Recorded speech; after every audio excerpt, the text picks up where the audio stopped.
Eden Koz here with Just Be, and we are about to take a spiritual boom. We are at an unprecedented time in human history where we are transitioning from 3D to 5D within the great spiritual awakening. This video and audio podcast is the place for you to find your truth beyond politics, your sovereignty, your voice. Let's kick up your vibration now. By the way, each episode ends with the Just Be practice to do just that. P.S. Just to know a little bit more about me, I'm a psychological empath, meditation master, dimensional healer, all the things to help you within this ascension. To learn more about me, visit me at edenjustbe.com. And let's get this party started. Tongue-tied. Eden, Just Be Spiritual Boom here with Bailey. We're here at Bailey Barkin. In association with the Grassroots Warrior Network, currently out of Australia. Introducing Hayden Crawford and his dog Bailey. How are you today? I'm very well, and Bailey wants to say hello as well. So yeah, we're doing good here in Perth in Western Australia. Okay, good. And we're going to talk more about you in a second and read your bio, as people know.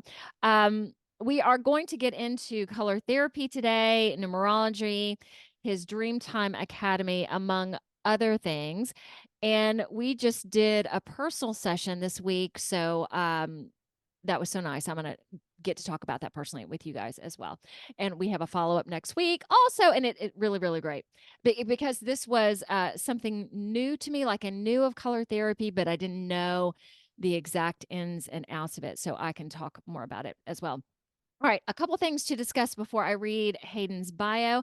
Okay, I talked to you guys about the importance of doing cash, asking to do cash once or 3 times a week. And I always like to come up and say what I have done because it keeps me accountable. So I paid for some glasses yesterday in cash. And I want to announce I am doing my first, okay, I've got my paper right here, Galactic Human Ascension Group Meditation class. So I want to announce that on Saturday, January 27th of 2024, 1 to 2:30 Eastern Time via Zoom.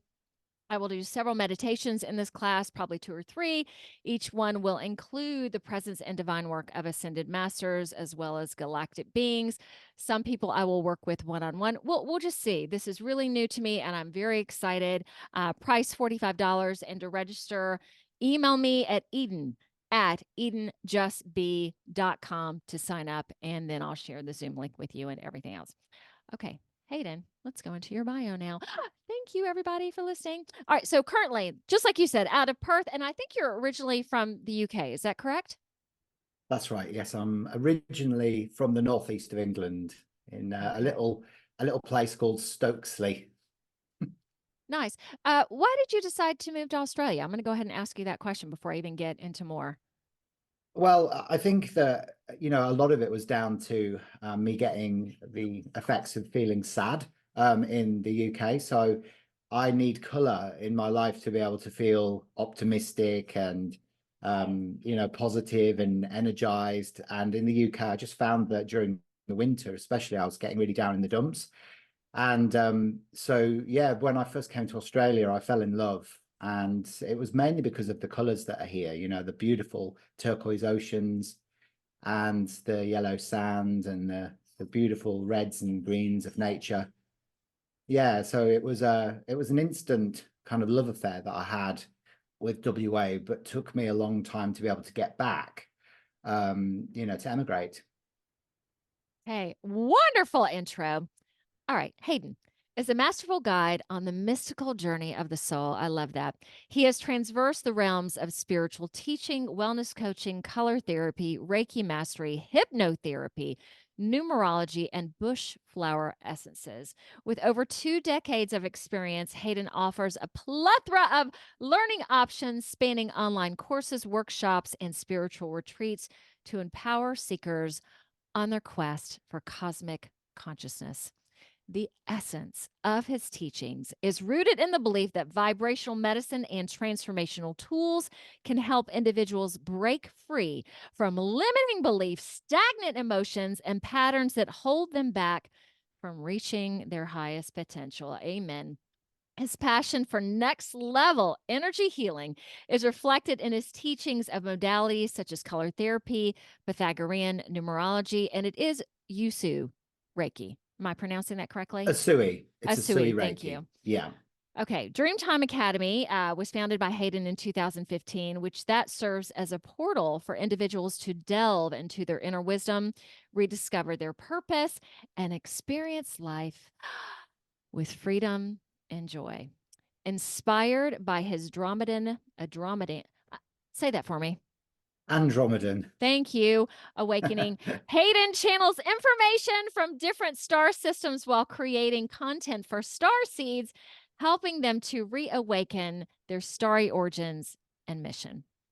Hayden's powerful signature process utilizes the color mirror system, which promotes personal and spiritual transformation. His teachings will help you. I need to read this elegantly because that's the next word. Help you elegantly reconnect to your divine essence and remember the reason for your existence. He is a beacon of light, a wise soul, and guide to the cosmic mysteries. I'm going to throw this down. Well, look at that. What do you think about all that? Well, you make me sound amazing. I mean, I think I'd like to meet me if I wasn't me. Awesome. All right. Can we start with this? Is typically my first question. When did you start to realize the Great Awakening and that this ascension was going on? What came to light to you?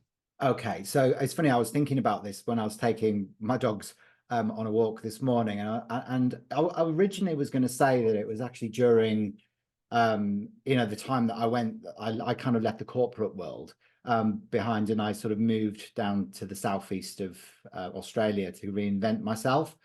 And I was really struggling to sleep for about 6 months, and I found myself one night just asking myself, where am I from? And I was told Andromeda.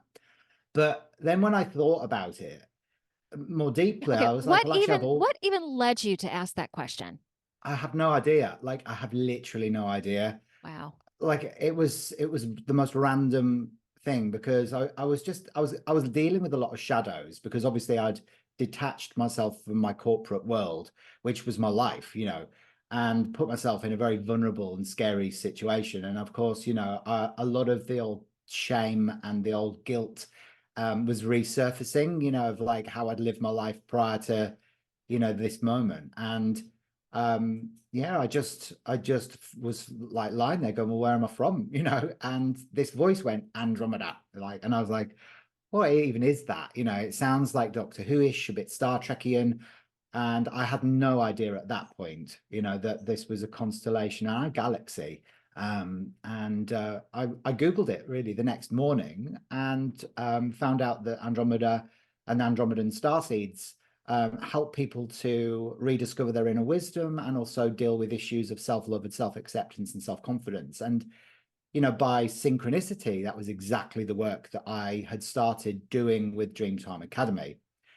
So, every trait of the Andromedan starseeds completely resonated with my life, 100%, and I felt it in my heart. The truth resonates in the chambers of your heart. I'm absolutely convinced of that. So there was no doubt that I was finally on track, Okay. and So you started discovering this and reading it, and were you just like, oh my goodness? And was it kind of shocking, or it just went into alignment in this crazy pattern? How did you adjust to it?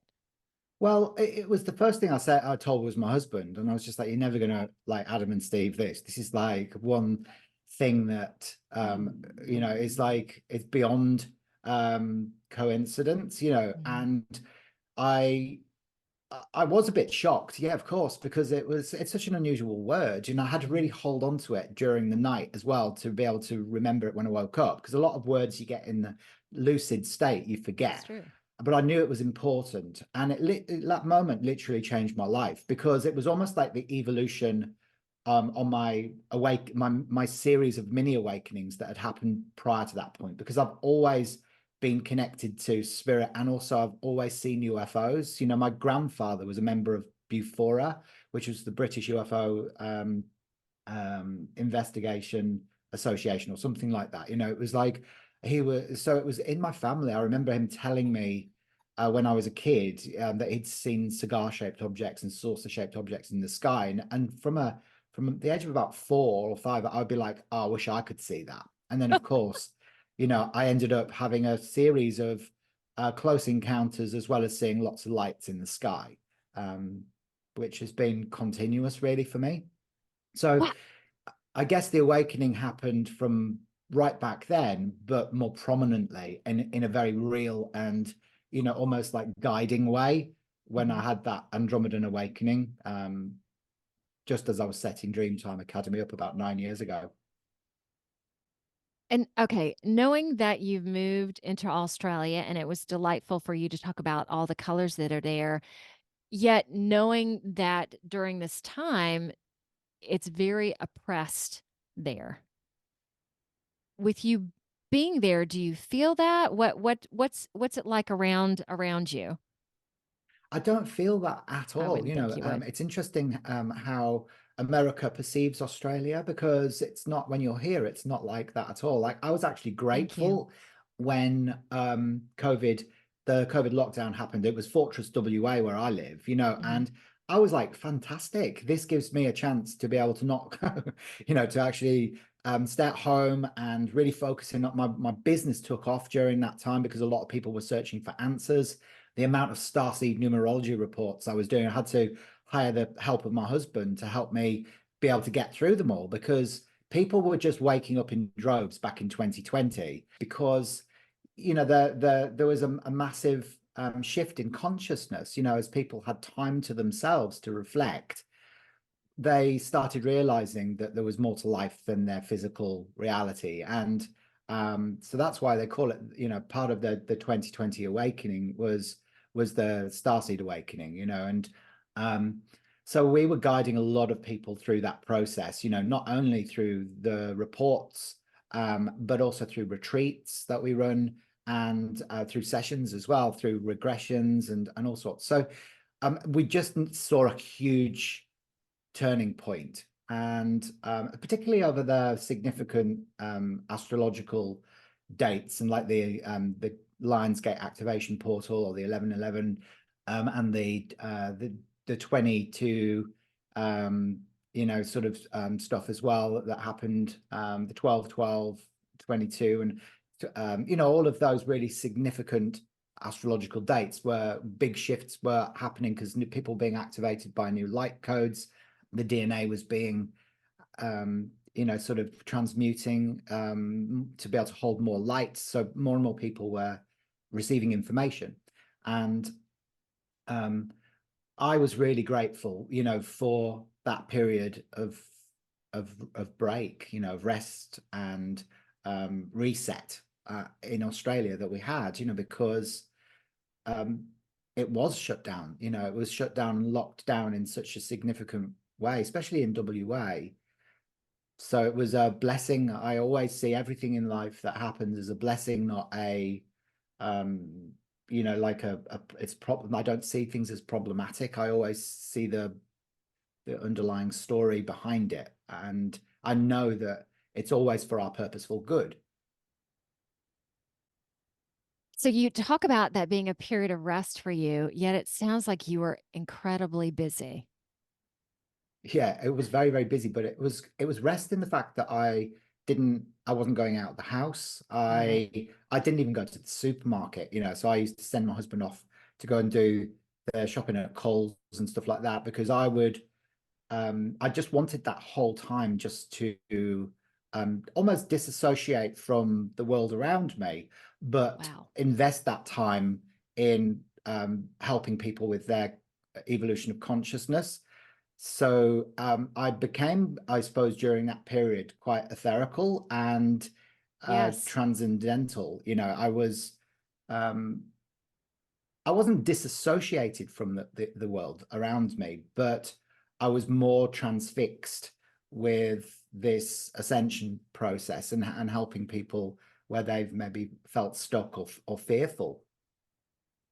Okay. So what you kind of said it, but let's go into more detail. What did it do for you? So for me, during the awakening period of during COVID, you mean, or In terms of you becoming more transcendental, how did it elevate you personally as you were also helping all these people to elevate, knowing that they're coming to you, if I'm saying this correctly? Like for me, it's like almost every week something's shifted, something's grown. Yet you're in this period of also helping others in this huge shift, and you're shifting all at the same time. Okay, here's a question I'm hearing. What was the prominent thing you discovered about you during this time? Okay, The go with that. prominent thing that I discovered about me during that time, Yes. um, just how much I enjoy my me, just my own company, and how much I um, feel like I don't need so much interaction with people in a sort of one-on-one sense, like a physical sense. Yeah. I maybe I'm cold-hearted, but I didn't really miss the interactions with my family members or anything like that. It was just nice to have some space and to be able to focus on not only me but also the people that were coming to me for help and assistance, and have that focus there without distraction.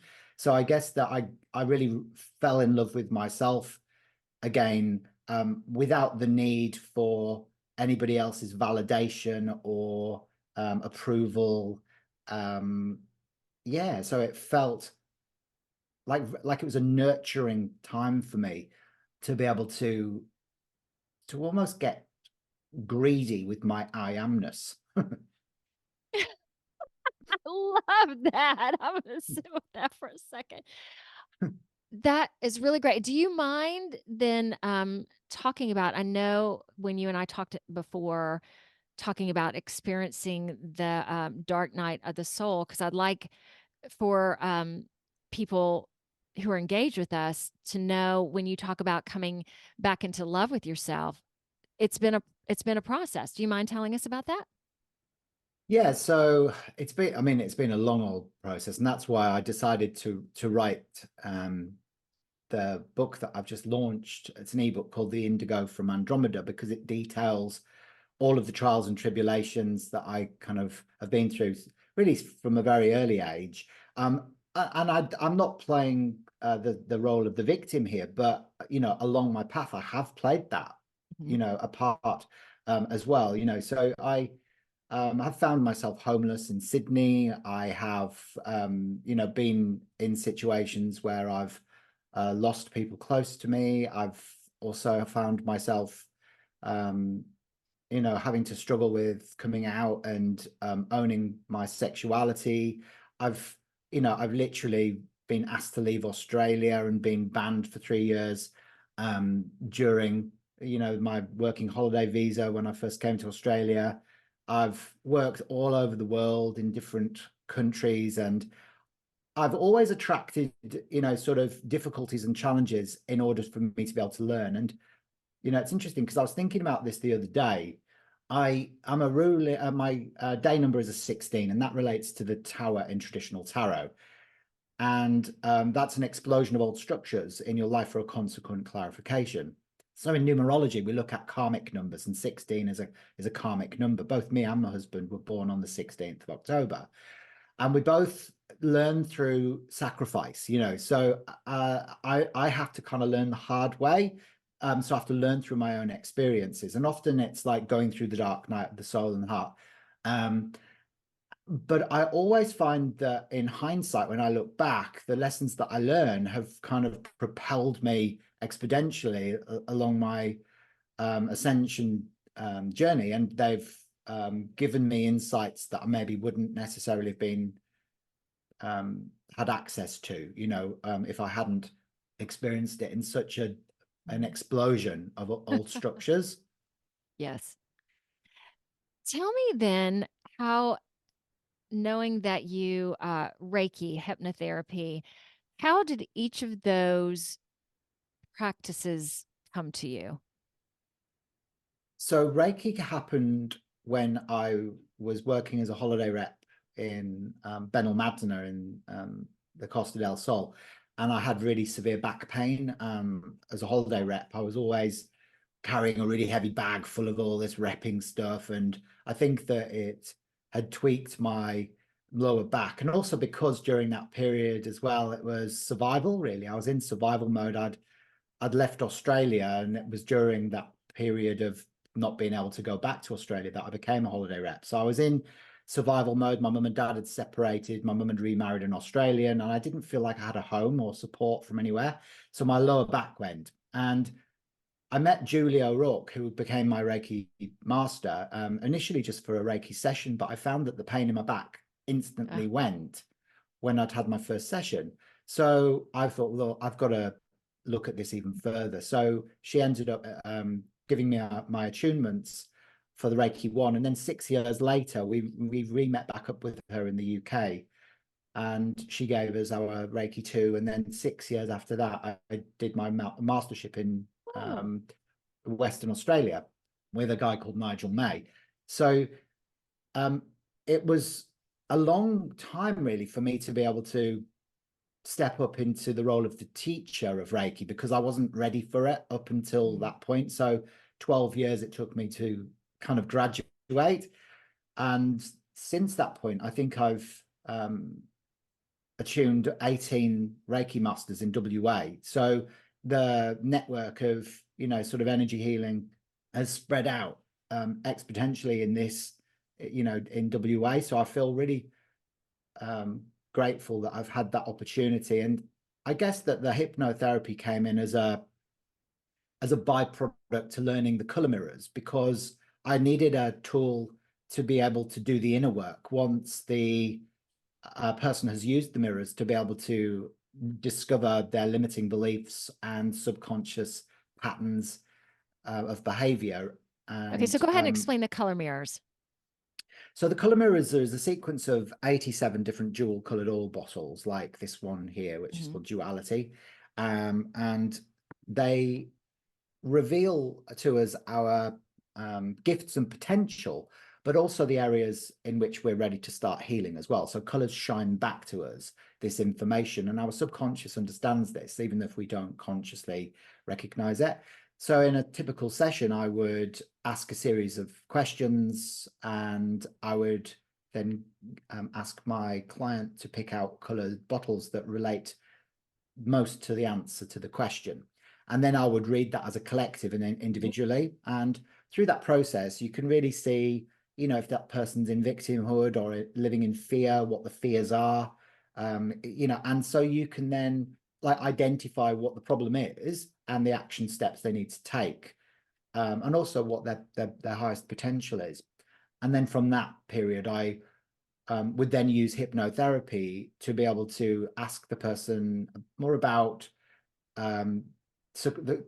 Socratic questions which appeal to their left brain to identify limiting beliefs. And then I would use timeline therapy and hypnotherapy to address the wounded aspects of the inner child that hold on to these limiting beliefs and offer them a new one, which would mean that in effect there's a clearing taking place along the timeline, so they're no longer fall victim to the same patterns of behavior. Okay, I'll talk about me personally, what I experienced, because I'm right now during this ascension process. There are so many awesome healers out there and so many good tools to use and to find something that really works for you. I really enjoyed the session because I've done, Hayden knows, I've done everything, because I also like to try new things. And I'm also about, like, every week for me, doing something that helps me ascend. So when we went through the questions and got the color bottles, and please correct me if I'm using any incorrect language, and your story about what those reflected from me, it was completely accurate. And it was, but it was different language than I have had before, which was nice too, because it's so nice too when you hear something and then you hear it another way, that it kind of confirms it. Is so wonderful. So it was a really neat experience, and I encourage people just to try it too. It's like, how would you think that colors, for the average person, that colors are so meaningful? And what would you say to that, Hayden? That they are, but why? Why are they so meaningful?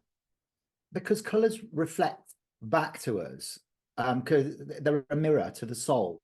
Okay, so people feel instantly affected. Their moods are impacted by just perceiving the frequencies of light. So, for example, like red is a very slow wavelength and frequency, so it will affect our moods in a very different way. So it can be very beneficial for emotions like anger, as well as the complementary color to red, which is green. We often find the antidote to the emotion, such as anger, is found in the complementary. So green is the opposite color to red.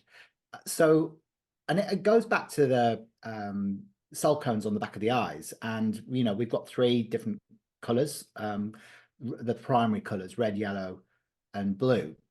And of course, when we stare at something red, what happens is our red cone gets really, really tired and goes, oh, I can't be doing this anymore. And so it shuts down. And that means that the blue and the yellow then take over and they merge together. And that's why you end up, it's green, So if you like stare at a red circle, take it away on a white wall, you won't see a red circle left behind as like the imprint. It will be green. It will be the opposite color of it. So what happens is where the biology of our eye is designed to interact with light in this way. So it's the light, because really all color is just a wavelength, a frequency. It's like everything in the universe, and of course it affects us on a emotional level, on a mental level, and even on a physical level as well, because it's information fundamentally, so color is just information that we can decode, and even if we don't consciously get it, the subconscious totally gets it. The soul knows color, and so it's no coincidence or that we pick the colors that we do when we are working with the color mirrors or in any other form of color therapy, such as art therapy, or just the clothes that we wear, the foods that we eat. We are being impacted by color because color is energy that's all around us. So the vials, really, the bottles are almost condensed color vibration. They're like an Australian bushflower essence. It's a vibrational remedy. And of course, when we transfer that energy into the cells, it creates an alchemy and a transmutation starts taking place. So the cells can start releasing a lot of the lies that they've held onto, and replace them with the truth, which is divine love. So a lot of the lies are things like, if we've experienced a trauma in the past, the cells might hold that as fear, and just like fight or flight, when really that situation may have been happening for us, but we just interpreted it in a negative way because of our lack of awareness at the time, or from a child's perspective.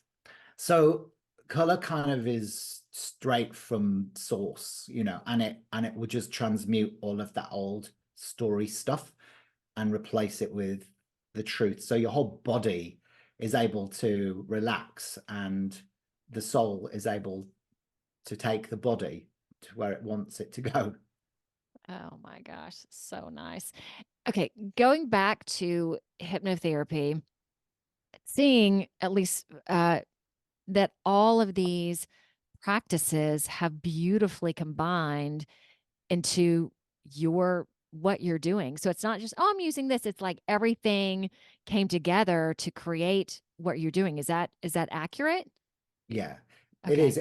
And I didn't know where it was going when I first started, of course, because all I got told during my awakening process, well, just before I made the decision to leave the corporate world, because I used to work in IT recruitment for 15 years and I was really good at it, but I just hated it.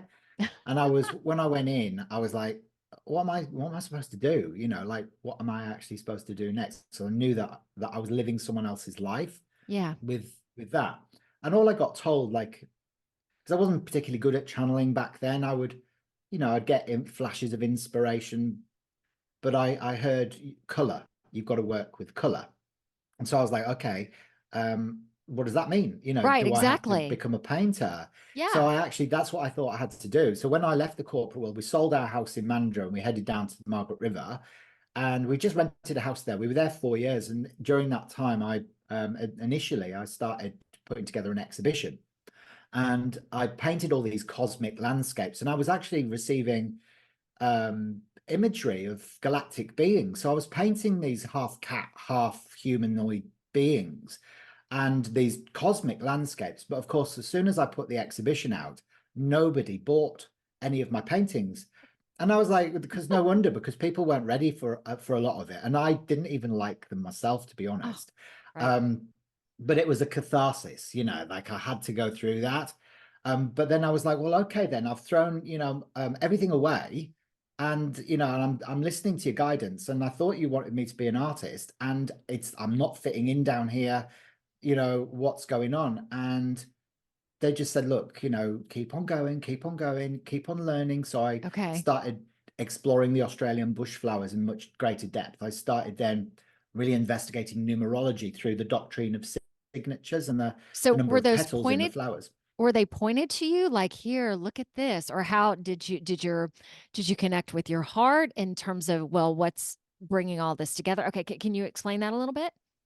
How Yeah, did so you it know was to do these things? um it was like just an was it inner knowing, so Okay. with the Australian bush flowers, I'd always been attracted because obviously a lot of them are very colorful. So I was like, okay, so I'll explore the the color through the plant kingdom. And of course, I've always been a believer in the Bach flowers and stuff, but they're more suitable for people who live in Europe, whereas the Australian ones are specifically beneficial for people in the Southern Hemisphere. So the guidance was, okay, so explore those. And it was through looking at those that I started being more attracted, I guess, to numerology, because of the doctrine of signatures, which is the way the plant displays information to you through the number of petals, the color of the leaves and the flowers, and the texture and the smell and everything like that. So it started becoming fascinating. So of course, the more I started researching numerology and all different forms of numerology as well, I found Pythagorean was by far the most accurate. And then I found the color mirrors, which is a numerology based color therapy system. So it was almost like I had to learn the stages, Mm-hmm. and then eventually when the system arrived, it was like all the pieces that came together. And then I just had to look at what I was trying to achieve with them, what my purpose with working with the mirrors are, because they're not, there is no dictatorship around the mirrors. It's a modality that's very fluid, and you Okay. can choose to use it in any way you want. Wow. And it was like, okay, so I've got to, I'm very much an explorer of the subconscious mind. Yes. As my day number being the 16, it reduces to a 7, and the 7 is the archetypal seeker of truth. And so I am interested in justice, equality, the subconscious, the mysteries, illusions, miracles, magic, and faith of life. So hypnotherapy and timeline therapy and regression were a tool for me to really get to the core root Mm-hmm. of the issue, and to help the person actually do the inner work as opposed to just the outer work, or which the mirrors are very good at. The mirrors are very good for the body as well, but they're very good at identifying what the problems are, Mm-hmm. or helping the client find their own answers. So it's not a system where I tell anybody anything. The client finds their own answers by the colors that they're choosing. But then hypnotherapy and timeline therapy do the actual work. So they are able then to align the conscious and subconscious minds so that they tell the same story. Yeah. And when the both minds are aligned, and they're saying the same thing, that's when we become powerful creators, and we can attract in all the things that our heart desires, whatever that is. So, but if one voice is louder, like if your subconscious is telling a different story, it will always win So even if we want success and abundance, our conscious mind wants success and abundance, the subconscious might be like, well, I don't believe that I deserve it or whatever. And of course, it's louder. So you'll always be separate from it. So and that's how, they all came together beautifully. And but there was a lot of trial and error, so there's no roadmap. I think when you follow the road less traveled, you have to just take the baby steps, but take the inspired action that comes to you each and every single day. And as long as you're in the action of joy, then you will be guided properly. And of course, through that, you will receive more clear information and guidance, and you'll start knowing which ascended masters, which archangels are speaking with you. And, of course, yeah, then you're never alone, and I suppose, that takes me back to what you just said about, what did I find during that lockdown period? And it was like that I'm not alone, like I love being by myself, but at the same time, I never felt alone in that. It wasn't an isolation thing. It was like, here's my cosmic family. They're always with me. They're more real actually than the support that I get from like people in the 3D. And that's right. By enjoying your time alone, but also knowing you're not alone and just being able to explore the ethers and all that. So I do want to ask you, Hayden, when you were going through this process of discovering the flowers and numerology, what did you do for work? In this 3D world, how did you have that money coming in? Well, I was doing reading, so it was interesting because I was just talking to my husband about this the other day because there was so much I was doing. Yeah. So when I first went down to the Southwest, I initially started going, okay, well, I need to get another like sort of corporate-ish sort of job, but I ended up going into working at Wyndham, which is like a sort of like a timeshare thing, but I lasted like 2 weeks or something stupid like that because it was like, this isn't going to be supportive of the journey. So it was like, everybody knew that it was wrong, when like all the people that I was working with weren't even giving me eye contact. I picked up on all the vibes and I was like, okay, you got to get out of there. I also then was doing some real estate work, just part-time, like getting rentals on for a real estate company, just on a side hustle. I was doing some social media stuff as well for a group of hotels. And so I had quite a few like side hustles, but also I was invited to start offering sessions and retreats with a company called Alchemy, where it was a business called Alchemy Body and Soul, which was up in Yallingup, right on Lake Gunyulgup, a beautiful location. And they offered me a room in their premises to practice from for free for a period of time. Whoa. And so, yeah, so a lot of beautiful stuff happened. I worked in an art gallery for about a month. There was a lot of little side hustles that were going on. So I always managed to balance.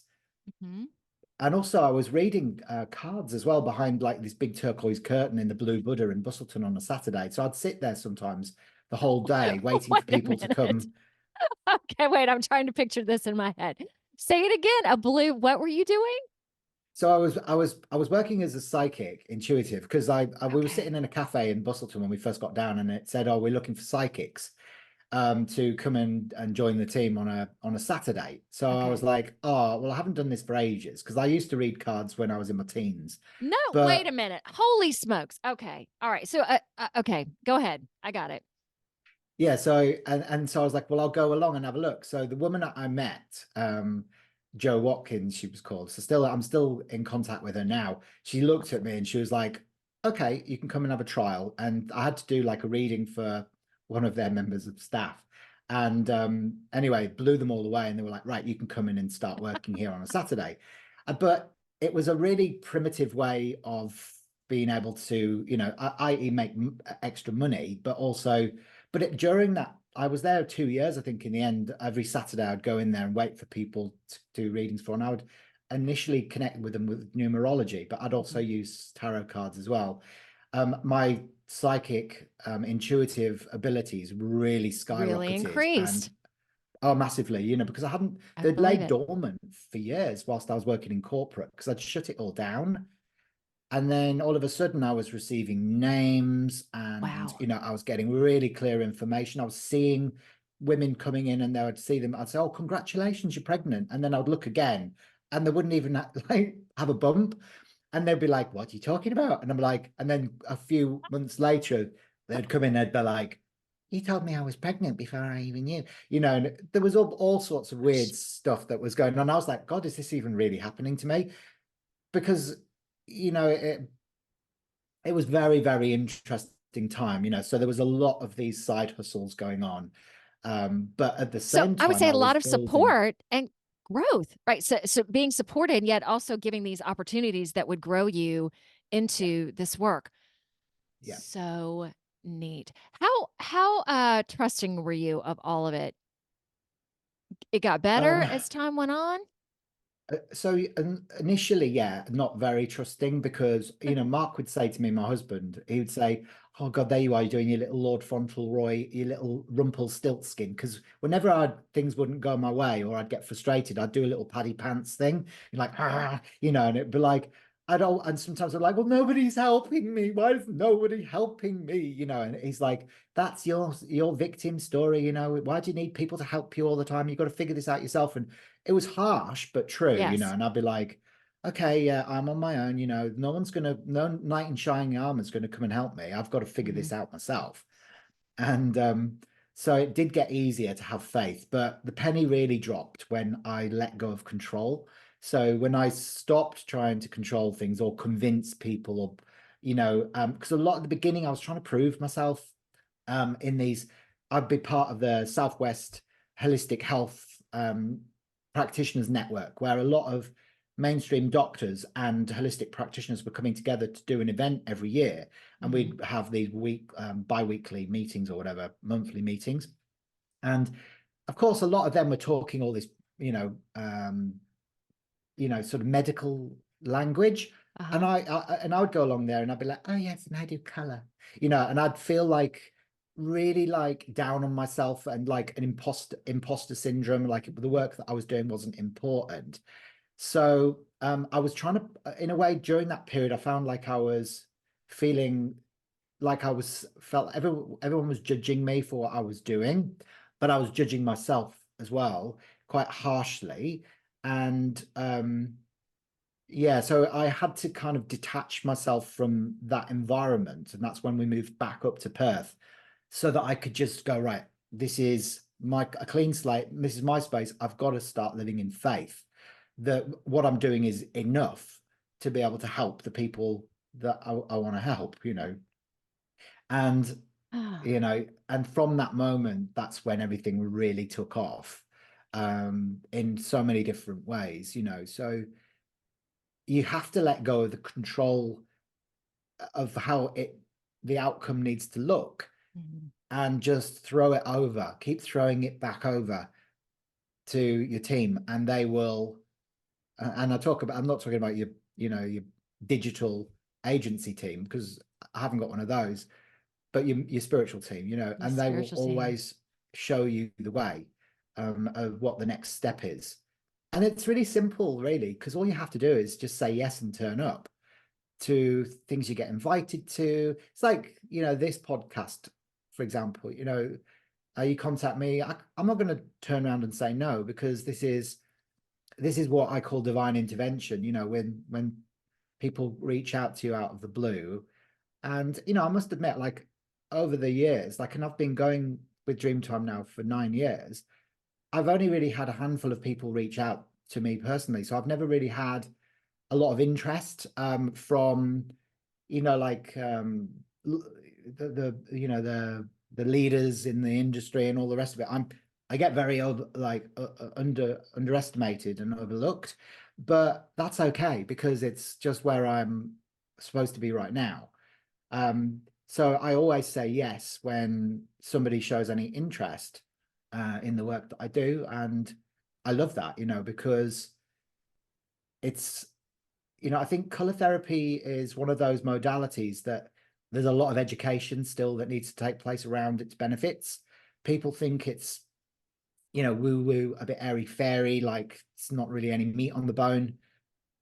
But I can tell you from my experience and all the modalities I've looked at, it's by far the most enriched and valuable tool that we have access to, because it is just energy and frequency, and it relates to life, so it's super transformative. Two things I want to say. First off, I really, in terms of your story, in terms of those of us who have been healers for a while, I will mirror that. It ain't easy. And us coming into our own power and our own, embracing that or moving past that imposter syndrome, especially those of us that are here now during this great awakening, we've been through some stuff. It's not like we've just shown up. Here we are. We feel totally comfortable with us.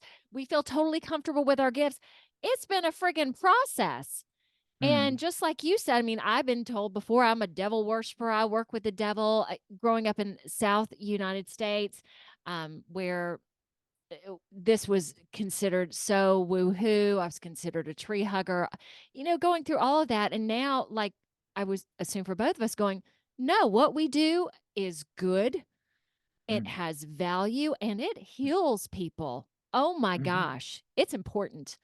And I thank you again for letting me be privy to that, because I can also say, oh yeah, it's great. And it does have value and it's very important. And I also heard on this podcast the other day, and I love this saying, that right now, if they're someone with a name, they're in the game. So I think it's really great for us to also be kind of small and to not be noticed, because we are the truth and making dramatic changes.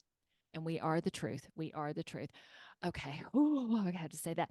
What else was I going to ask you, Hayden? I can't remember.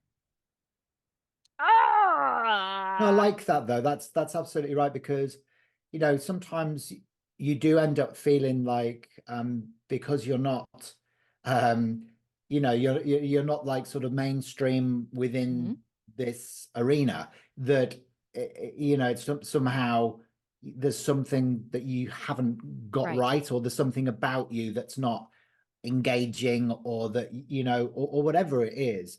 But a lot of the time it's like, as long as I now say, as long as you're happy and fulfilling your purpose and fulfilled in what you're doing, then really it doesn't matter how many people you impact. It's more about how you impact those people, so and the quality of the service that you provide with the people that you engage with, as opposed to, some people have to play a modest mission, so it's not everybody's purpose to change the world.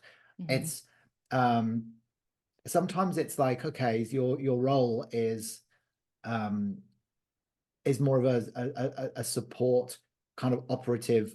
You're playing a part on this the collective awakening. You're playing your bit, and I think that's got to be enough, for Yes. as well, and it is enough. It's enough to do that. And I think about how I love my life as it is. I don't, and I'm not saying this because I don't like change, because change is inevitable, but I don't really want my life to change so much right now, because I'm happy. I don't, all of a sudden, if like a huge door opened, I think I would be a bit dubious about stepping through it, because it's like, well, I don't really want to leave my old me behind yet. I'm still really in love with him. Oh, yes. And I would also state, how do I put this into words? That those of us, all right, let me see if I'm collecting this. Those of us who are speaking the truth, okay, I'm going to keep my eyes closed. Those of us who are truly healing people, there's, in terms of the mainstream, also wants to keep us quiet. So not being part of it is actually fabulous. And I really appreciate you saying that too. Okay, because at the end of the day, tell me what you think about this, Hayden. Our jobs, no matter what you do, is to find joy and to be happy. And if you do that, that goes out into the collective consciousness. And basically, I'm happy. I'm good. You can be happy. Let's all be happy together. That is the most important thing. It doesn't matter if you heal 100 people or none of it makes any difference, but it does. But if you, in doing that, are joyous and you feel complete, that's the answer. Okay, I'm I throwing my think pencil so. down. Hmm. Hmm. Would you agree with that? Yeah, totally. It is. It's exactly that. It's the start of it is joy. It's got to be like action and joy. And when you stop feeling that joy, then stop doing what you're doing. But until that point, keep on going. And like I love this, the whole illusion of time where when I used to work in a 9 to 5 Oh gosh. job, I used to be clock watching the whole time, Mm-hmm. literally counting down the days would go so slow. Whereas now I haven't got enough time in the day to be able to get through everything that I need and wants to do. I'm I feel like I'm running, racing to try and get everything achieved, and there's always so much, I've got an abundance of work, but I don't see it as work. It's play, actually. You got an um abundance of play. And can you choose what you play with and leave certain things behind? Like you get to decide? Yeah, now I do. That's Yeah, so nice. that's a really good Yeah, question, me because too. it's like I was a busy fool for a long time, and doing a lot of things that I thought I needed to do that I didn't really want to do, and I would just keep on doing them. So now I'm so selective about where I put my energy, Me too. and really it's fine tuning more and more and more about this moment has to be about joy. So if this thing over here isn't going to give me that, well, I'm not gonna even do that. um, And you chose this in your morning, my evening, and oh, you chose this. So hopefully it's joyous. I like it, I do. I like anything like this, really, because um it's just sharing, and I think mostly speaking with people that are on the same wavelength and are going through the same process is super beneficial for both parties, because I would agree. you need really to check in with people, because it is can be quite especially at the beginning, quite a lonely journey, and you can often think, well, am I going a little bit doodle-alley, or what's happening? And the more and more of us that connect together and go, hey, we're onto this, Mhm. it's confirmation that you're absolutely bang on track. Mhm. Uh-huh. Now, let's if you are okay, let's go ahead and go into the just be practice, and that will be kind of the end of our discussion. All right, what do you have for Just be practice. Well, okay, so Eden, today I'm going to be looking at your date of birth through Pythagorean numerology and giving you some insights based around your true soul purpose, your strengths and Ooh, weaknesses, your personality blueprint, and the best times for you to embark on new projects and ventures. It's actually color numerology that I'm using, because I'm going to bring in the color mirrors to show you what that looks like in color form. So your soul okay. colors connected to your day number, your ruling number, and your personal year cycle number, as well as your soul edge number and your outer expression number and complete name number. So I'm going to be Ooh, looking at all aspects of your name chart and birth chart and what it says about you and why you're here. okay. Okay, Wow. All right, I'm ready. cool. So Okay, so I'm neat. going to I'm going to show you. You were born on the 12th of the 7th, Yes. 1968.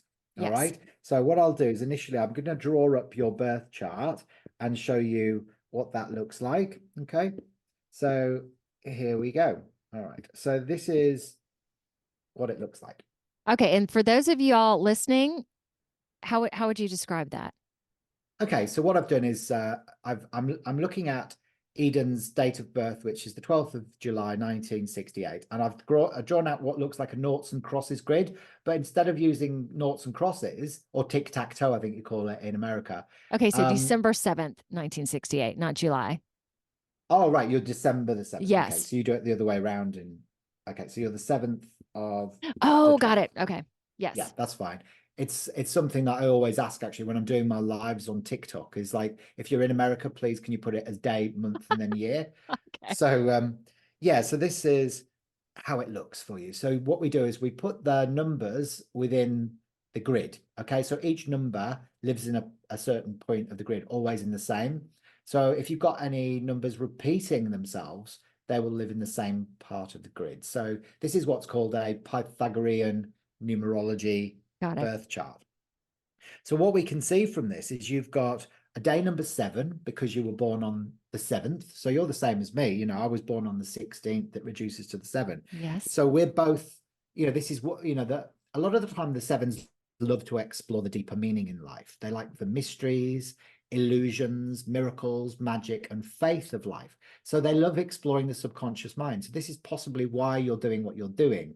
But they also make good teachers. So what happens is, like, as you evolve, you often are called to share your wisdom that you've learned through your own experiences. Now, the 7 is also very connected to justice. So justice is very important to you, and equality. So you like those two aspects in your life as well.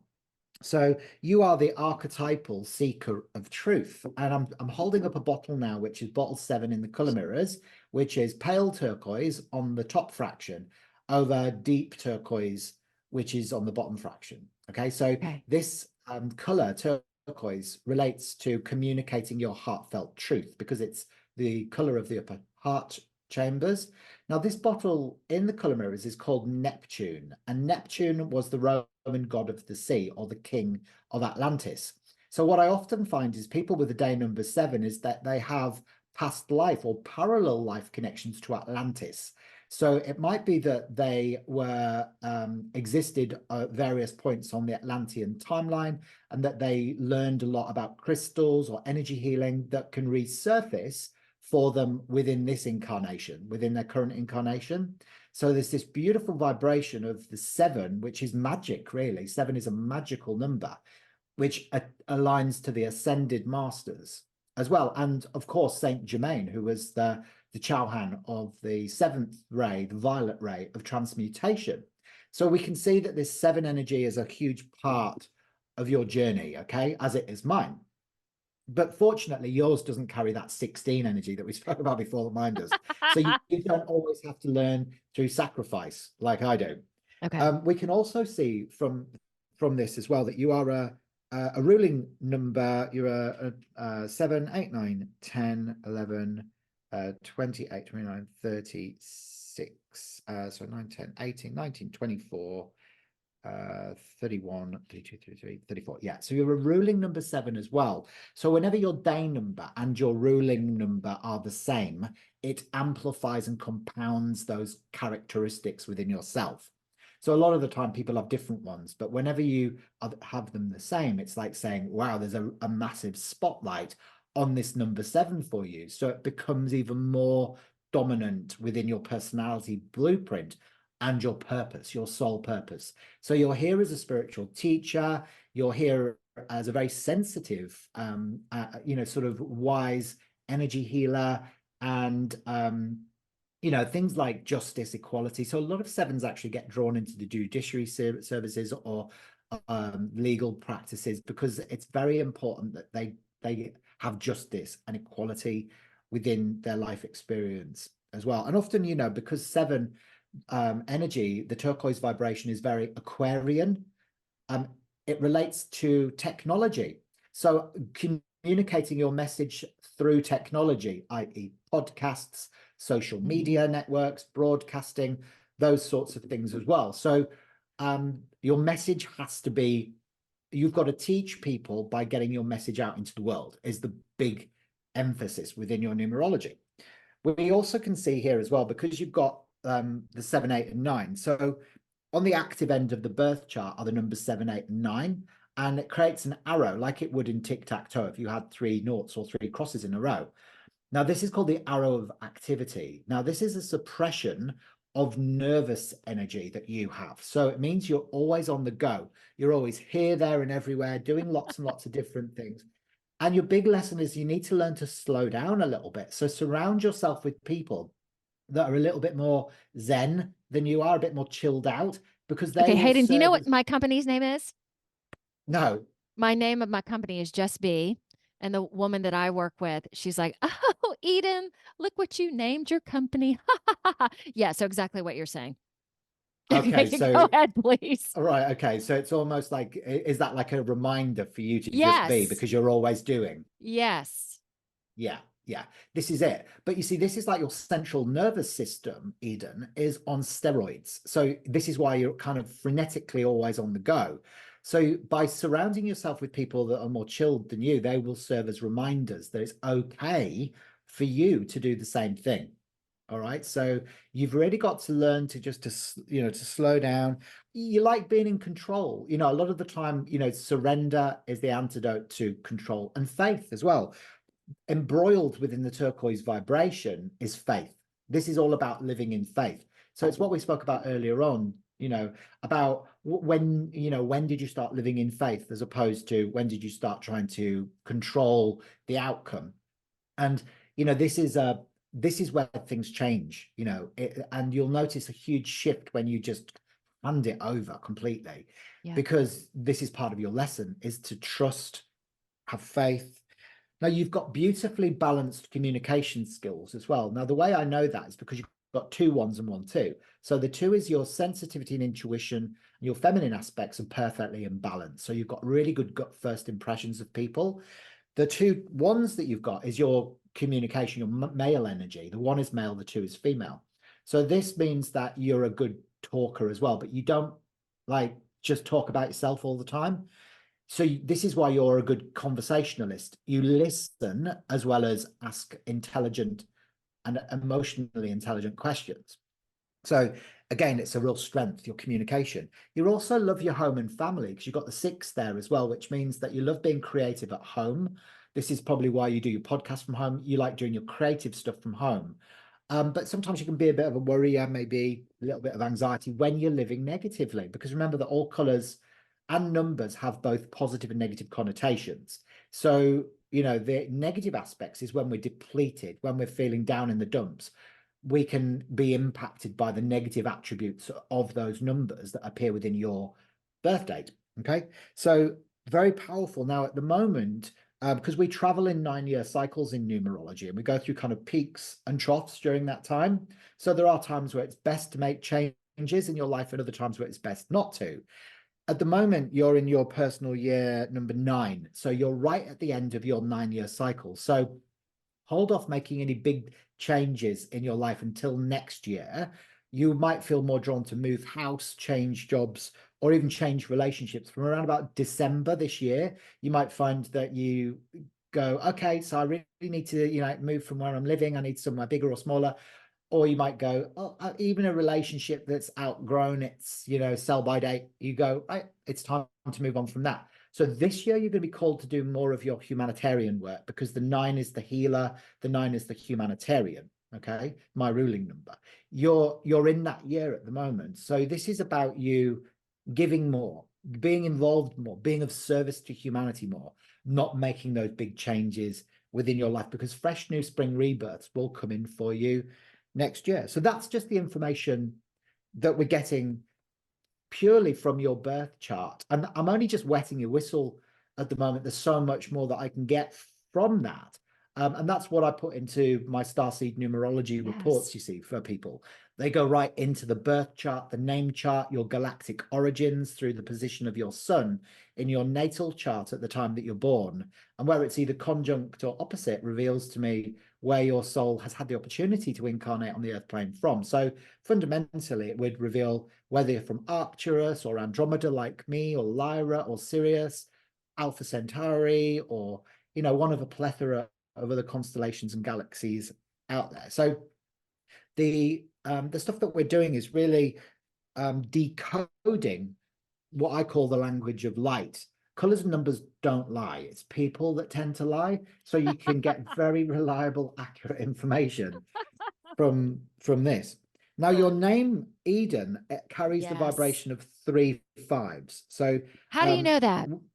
well, because we look at the vowels and consonants. So the vowels reveal your soul urge number. Okay. And in your name, you've got 2 E's. A, B, C, D, E. E is the 5th letter of the Got it. alphabet. So the E and the E equal 5. So you've got 2 E's.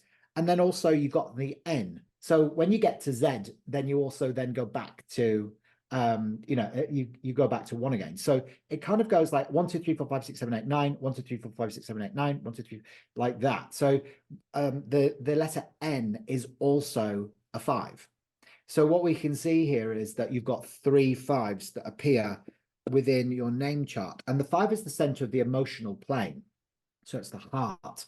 So the name Eden is a very heartfelt name. It means you need freedom in your life.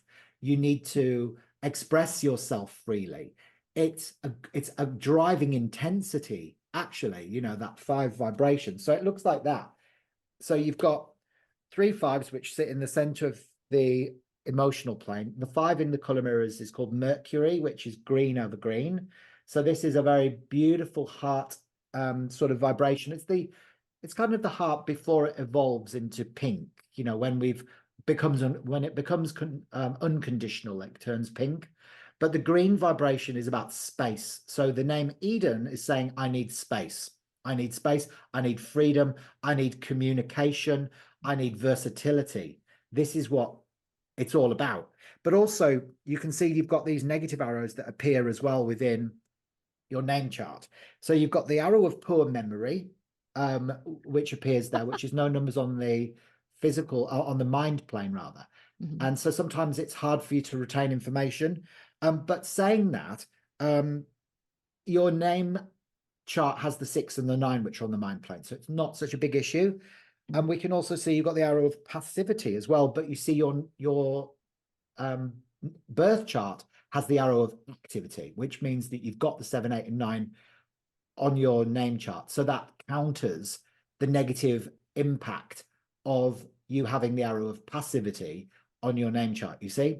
So it balances it. So your name and your birth chart fit together really, really well. And your name Eden offers positive attributes that your birth chart doesn't have. Whoa. So what that means to me is your name is perfect for you. It's a really good balancing name. It gives you a big heart. It means in effect that the only number that's missing is the number 3, which is the memory, So whenever you don't have a 3 in either your birth chart or name chart, which you don't, it means that you've got to work, with analysis and memory. You also have to, just work a little bit harder to retain information. Yeah. Yeah. And it's really interesting that you brought that up, because one of the things was my dad was a professor, could bring up information about this war and this period of time where I would do a class or study for something, get good grades, but then I'd forget about it. Also, a lot of times I was like, oh, I'm just not that smart. But then I also learned that one of the really great things is I don't have all this crap in my head. And a lot of that's useless information anyway, especially as we're going through this great awakening. That the part of it is beautiful that I don't have all of that, because it really helps me open up to people and feel them without having all this clutter already in there. Yeah. You're exactly right. Exactly right. I'm the same. Like, I don't have that 3 clutter stuff going on in mine either. So, like, I'm not really, I guess, if you did my IQ, I'd have a really low IQ. Absolutely. Okay. You know what I was going to tell you through this? I just kept hearing, and I felt it too. You are so smart. I'm not clever. I'm not intelligent. I That was don't know smart. what you would call it. It's more, no, it's not that. It's like I'm not traditionally clever, so I've got no common sense. I'm maybe emotionally intelligent. That's probably it. I would add to that what I just saw you doing. I'm just, it takes a different level of intelligence to do what you just did, and to gather all of that and to feel all of that. Yeah, may I leave you with that? Okay, I'll take that. But it's not really academia. No. I would agree with that. Like, it's a different kind of smart, but it's a smart, it's an intelligence. And just like you said, a social emotional intelligence, it was really fun to watch that. So Did it thank make you. sense to you? It did. And thank you so much for sharing that. And even though with you guys listening, knowing that it was about me, but it was about all of you, the numbers and everything. So just garner what fits for you. Is there anything else? That was great. So yeah, so your soul urge is a 10. So your deepest inner yearnings. So when we add up all the vowels within your name, Okay. Eden, it comes to 10. So the 5 and the 5 from the E and the E, which is the leader. So it means that your deepest inner yearnings is to lead. So you want to lead with a very soft feminine power that can never be abused. So you like individual expression, you want to lead, and it also means that you like adaptability as well. So you like being adaptable. And your outer expression, which is the way you're perceived by the outside world, is a number 9. And that is the healer, the counselor. So the person that wants to be of service to humanity. So people perceive you as being, the healer, the soulpreneur. Okay, but there's this other component within that. Is that what you're saying? My headset's about to fall off. So seeing me is that way, but yet there's this other big component that they may not see. Yeah, so they definitely Okay. say, yeah, so that the way people perceive you, like your outer expression is somebody who is being of service to humanity. Yeah, so they, like if I was to look at you, I'd go, oh look, there's Eden, like she is she's a healer, she's helping people. Yeah, so that's how you're seen. Although there are many other facets to you, the dominant one is that you are, seen as being a helper. But your deepest inner yearnings actually are to lead. So, as you evolve, you will become even more of a leader within your practice and within your field. So you will find yourself stepping up into those positions of leadership within your community, within the global community, etc., etc. So watch the space. Very exciting because you are correct in that. Oh my goodness. Thank you for sharing that and for making it so personal for me. I'm just blessed. I'm just blessed. And I met Hayden off LinkedIn. It's really interesting how I've connected with some really kick butt, beautiful people on friggin' LinkedIn. On And here we are. LinkedIn. What are Yes, you that's even on how I reached LinkedIn out to for? you. It's so weird. I went on LinkedIn searching for starseeds because, my podcast is primarily about the Great Awakening, and then we go into healing and all that. But there are a lot of spiritual people that have no idea that the bigness that is happening. So it has to be very specific, and you fit that. So here we are. Interesting, very interesting. Yeah, because I never go on that anymore. That was where back in the days when I was in corporate IT recruitment, I had my LinkedIn profile really active because that's how I used to find a lot of my candidates. Yes. But I'm never on there anymore. So yeah, it's a miracle really that we ever crossed paths, I think. Isn't that interesting that it's come back around for you in this way? Yeah. Let's say that. Yeah.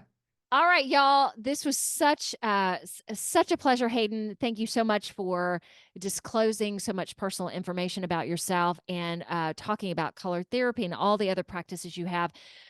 Okay, you guys, let's say goodbye to Hayden, and we'll be back next week. If you could just hang out for me for just a second. See y'all later. Leader coming through.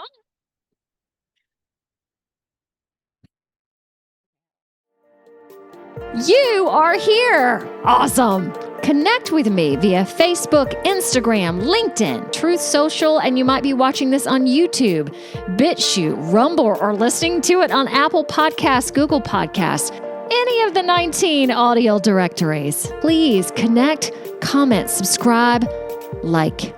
Yum!